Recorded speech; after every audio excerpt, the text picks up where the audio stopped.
જૈશ એ મોહમ્મદના network પર એટીએસની surgical કાર્યવાહી, વધુ 5 આરોપીની ધરપકડ। અગાઉ 8 ઝડપાયા હતા। આઈઈડી બોમ્બ, જિહાદી સાહિત્ય અને ફંડિંગના ગંભીર ખુલાસા। ગુજરાતમાં દેશ વિરોધી કાવતરું રચનારા તત્વો સામે ગુજરાત એટીએસે મોટો સપાટો બોલાવ્યો છે। પ્રતિબંધિત આતંકવાદી સંગઠન જૈશ એ મોહમ્મદ સાથે જોડાયેલા કથિત નેટવર્ક સામે કાર્યવાહી કરતા એટીએસે વધુ 5 આરોપીઓની ધરપકડ કરી છે। આ પહેલા આ જ કેસમાં 8 આરોપીઓ ઝડપાયા હતા અને તેમની સઘન પૂછપરછ બાદ તપાસની કડીઓ વધુ 5 લોકો સુધી પહોંચી હતી। એટીએસના સત્તાવાર નિવેદન મુજબ આરોપીઓ પાસેથી જિહાદી સાહિત્ય, જૈશ એ મોહમ્મદ સાથે જોડાયેલી સામગ્રી અને ફંડિંગની રકમ મળી આવી છે। એટલું જ નહીં, આઈઈડી અને વિસ્ફોટક બનાવવાની પદ્ધતિ શીખવાનો પણ ગંભીર ખુલાસો થયો છે। સિદ્ધપુરથી પ્રકોપ ન્યૂઝના રિપોર્ટર સુનિલ સિંહનો અહેવાલ। गुजरात एटीएसनी मोटी कार्यवाही। गुजरात एटीएसनी टीम देश विरोधी प्रवृत्तिओं साथे संकळायेला शंकास्पद लोको पर सतत नजर राखी रही हती। आ दरमियान एटीएसने मळेली गुप्त माहितीना आधारे प्रतिबंधित आतंकवादी संगठन जैश ए मोहम्मद साथे जोडायेला कथित नेटवर्क सामे तपास शरू करवामां आवी हती। तपास आगळ वधता अगाऊ 8 आरोपीओ सामे गुनो नोंधवामां આવ્યો હતો। पूछपरछ बाद વધુ 5 नाम सामे આવ્યા। अगाऊ झड़पायेला आरोपीओनी सघन पूछपरछ दरमियान एटीएसने महत्वनी माहिती मळी हती। तपासमां गुजरात अने राजस्थानना विविध विस्तारोमां सक्रिय अन्य लोको अंगे विगतो सामे आवी हती। त्यारबाद एटीएसनी अलग अलग टीमोए स्थानिक पोलीसनी मददथी વધુ शंकास्पद लोकोनी पूछपरछ करी हती। पूछपरछ अने तपास बाद વધુ 5 आरोपीओनी धरपकड़ करवामां आवी छे। एटीएसना सकंजामां आवेला 5 आरोपी। एटीएसना सत्तावार निवेदन अनुसार धरपकड़ करायेला आरोपीओमां बिलाल आबिदभाई शेरा, मोहम्मद अयूब कड़ीवाल, मोहम्मद अयूब भाई सोनसरा उर्फे मोहम्मद खड़ी शफिया, रईस मुखी उर्फे शफी छापी, मोहम्मद हसन हनीफभाई करडिया उर्फे हसन हैदरपुरीनो समावेश थाय छे। एटीएसना जणाव्या मुजब 5 आरोपीओनी धरपकड़ बाद तेमने कोर्टमां रजू करवामां આવ્યા હતા। एटीएसना हाथमां शुं આવ્યું? आ केसनी तपास दरमियान एटीएसने आरोपीओ पासेथी जैश ए मोहम्मदनो झंडो, जिहादी साहित्य अने पुस्तकोनी प्रिंटेड कॉपीओ, आतंकवादी संगठन साथे जोडाયેલી सामग्री, फंडिंगना 1,30,000 રૂપિયા મળી આવ્યા હોવાનું સત્તાવાર નિવેદનમાં જણાવાયું છે। આ ઉપરાંત આઈડી બોમ્બ બનાવવાની સામગ્રી પણ રિકવર કરવામાં આવી હોવાનું એટીએસે જણાવ્યું છે। આઈડી અને બોમ્બ બનાવવાની પદ્ધતિનો ગંભીર ખુલાસો।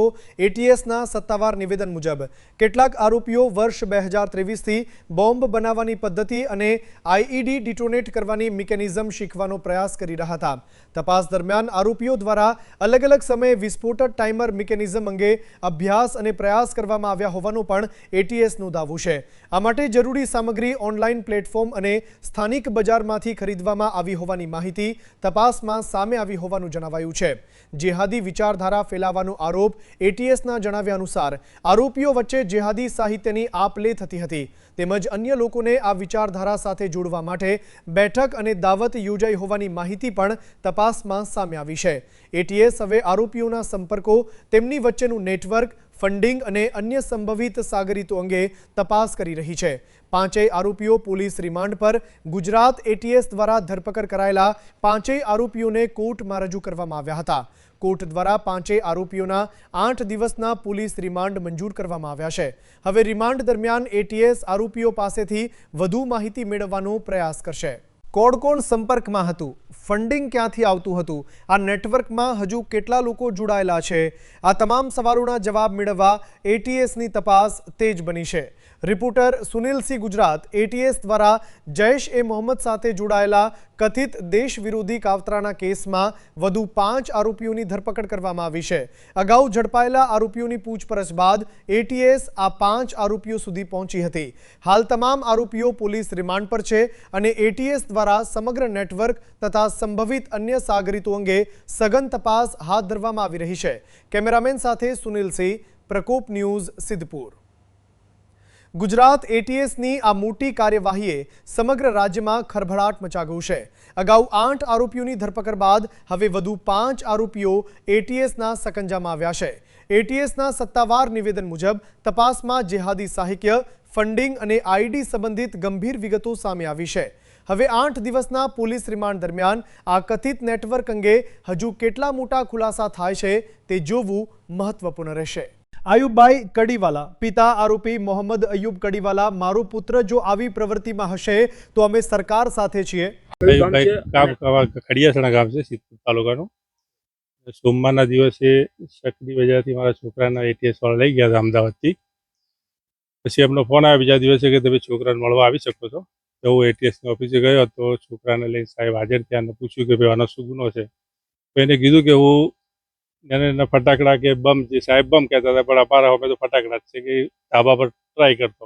પણ અમે કોઈ દિવસ આવું જોયું નથી. પૂછતા કે ભાઈ તું આ શું કરે છે, કઈ નહીં કે આ તો રમે તો કરું છું, એવી વસ્તુ હતી. બરાબર, હવે એની તપાસ થઈ રહી છે. અગર મારો છોકરો દેશદ્રોહી બીજા જ રાખતો હોય ને આવું કામ એ દેશના ખિલાફનું કામ કરતો હોય તો હું એમ કહું કે જે સજા થવી જોઈએ થાય. એના સાથે અમે સહમત નથી. આપના છોકરાનું નામ શું છે અને ઉંમર શું છે? મોહમ્મદ 22 વર્ષની ઉંમર છે. ક્યાં અભ્યાસ કરતો હતો ને અત્યાર સુધી ક્યાં અભ્યાસ કર્યો છે? એને લગભગ 6-1 વર્ષ ગામમાં જ અભ્યાસ કર્યો અને 1 વર્ષ માટે બહાર યુપી સારંગપુર જિલ્લામાં દેવબંદ મદરસામાં અભ્યાસ કર્યો. 6 મહિનોથી એ લગભગ મારા પાસે જ હતો, મારા ધંધામાં હાથ બટાવતો મારી સાથે. પૂછતા પણ રોજ આખો દિવસ એના પાછળ ના રહેતો, અમુક ટાઈમ પર કે પૂછતા બે તું શું કરે છે કે આ તો અભ્યાસ કરું છું, કે મારે લેબોરેટરીઓ કરું છું, કે મારા તો ઝાડમાં નાખવાનો પાવડર છે, આ છે. એટલે અમારા દિમાગમાં કોઈ વસ્તુ જ ના હોય. અમે સીધા સાદા માણસો શું કરે શું નથી કરતું ક્યાંથી લાવતો હતો એવું કોઈ ના, તમને કોઈ ખબર જ નથી કે શું કરે છે. તો પછી ક્યાંથી લાવવાનો કોઈ સવાલ જ નથી ને. હા, એ કોઈ અહીં ઘરે કોઈ આવું એવું બધું કશું નહીં. બાર દોસ્તાર હોય તો પછી આપણને ખબર નથી. ઘરમાં કોઈ એવું શંકાસ્પદ વસ્તુ છે ખરી ચાલ તમને મળી આવી કે અમને તો મળ્યા નથી ને અમે જોઈ બી નથી. અને આ વાતના લગભગ 2 વર્ષ ગુજરી ગયા. આ મસલો જે છે અને જે સાહેબે ઉપાડ્યો છે એ 2 વર્ષ થઈ ગયા.